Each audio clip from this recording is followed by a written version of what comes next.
I'm Andrew Santino. I'm at the Los Angeles Kings training facility at California Referee School, learning what it takes to become a pro NHL referee. This is Behind the Lights.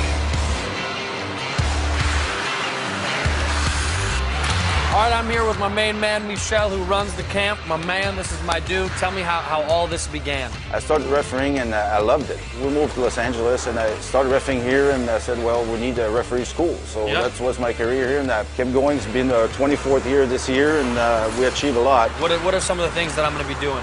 First of all, you're going to learn how to be a good skater. Okay. You're going to teach power skating, communication with coaches, players, learn your rules. 4 blue showers. And then a lot of fitness and endurance, right? Yes, exactly. Yeah. Learning these techniques here is ultimately, you know, what's gonna help these referees get to the professional NHL level. Exactly. So it's a process like the player. You do a youth hockey, you get hired by the junior level, and at the school we have the scouts from the junior level North American League, we have Western Hockey League, the junior, and the NHL. What separates an NHL, a pro referee, from the juniors or something below? Better vision? Is it better statistical calls? Well, it's probably the whole package, right? You know, you're learning to skate today. Yeah. You know, you're learning to call penalties. Yeah. You have to learn the rules. You have to learn how to deal with the game personnel. You have to gain acceptability within the game. Right. And then you have to do that, all those things and more at each level that you progress through. It's like a pyramid. So as you move up.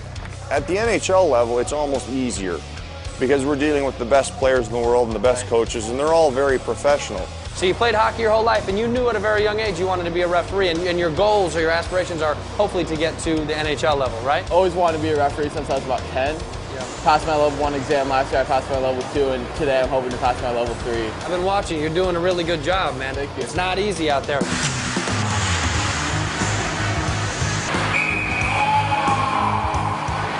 Is there ever referees that are real showmen? You know how certain baseball referees will just, they'll make more of a movement in baseball. So certain referees in the NHL, a little bit more flair on stuff. Is that Absolutely. What they do? At the NHL level especially, and we encourage the kids out here to have a little personality.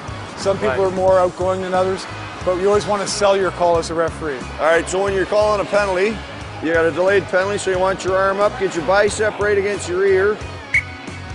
6 blue, hooking. 6 blue, hooking. Good. When you do your penalties, we do everything slow. And your signals, you want to have them, your arms away from your body and below your face, because you still need to be able to see what else is going on. There could be retaliation, right? Right on. 7 green, interference. Good. They don't ever fly away like that, do they? No. If you look shaky, now they'll question you the rest of the game. Right. You gotta look like a man when you go do it. Yeah. 4 blue, hooking, cross-checking, sticking. And then you're out. Puck drops are so fast. When refs come up, I mean, right away, ready. I mean, and it's down and they're gone. Yeah. I mean, it's such a quick thing. Well, for a real face-off, you have to be a little closer. Bend your knees, bend your elbow, bend your wrist. And then you just, everything goes down. Bit of a spin so it lands flat. And then out of there. Think safety first. Perfect. And then get out. I'm ready. You see that right in the center? Look where it landed. Perfect. Look where it landed. They couldn't say it's not a fair face-off. That's right in the heart of it all. Yeah. So let's say these two guys, they've dropped their gloves and sticks, and they've engaged, and they're fighting. So on the way to the fight, you take your whistle off and put it in your pocket. So now we'll assume they've finished punching one another. We want to enter at the same time. We don't want to enter at different times. And I grab my guy, so we would just come over the top, and we would both hold them and lean in and just talk to them at the same time. Right. You know? Please just let the, hey, good fight, way to go. You had a good fight. You knocked him. You did a good hit. You got a good hit. You got a good hit. And then you stay between them on the way to the penalty box. But sometimes what might happen is one player, so let's say you two guys you've jumped him, and he jumps him, and the black guy's not ready, and he goes down, and the guy's feeding him a hot lunch, and you have to intervene. So get around on the side and get in there, and you communicate with him. Come on, buddy. You got him. You won. He lost again. That's the 3rd time you beat him today. Come on. That's enough.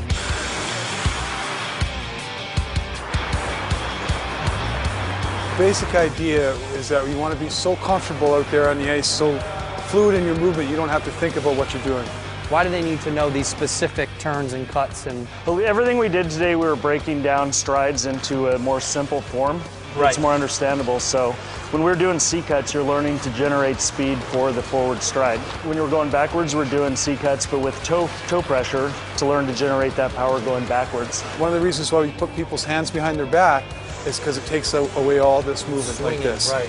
Because as you know, when you start skating, if you start swinging too much, you start leaning forward, and you talk about ruining your beautiful hockey teeth. all right, I need to get back in the ice. Good Thank luck. you.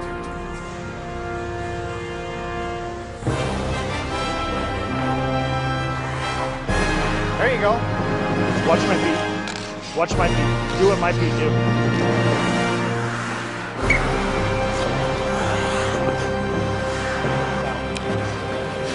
I think I'm ready. I think I'm ready to referee. What?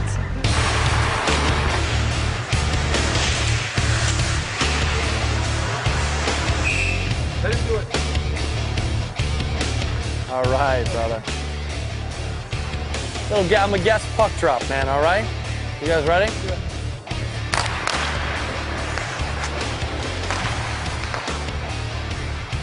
Crush. You see that? You see that puck drop? See that hot puck drop? Almost got killed. Almost got killed. We'll call it for today. Good job, man. Good job. Good job. Almost got murdered, but we'll take it. We'll take an almost murder. All right, that's going to do it. I want to thank Michelle at the California Referee School, as well as all the campers for putting up with me. I'm Andrew Santino. This is Behind the Lights. Let's go!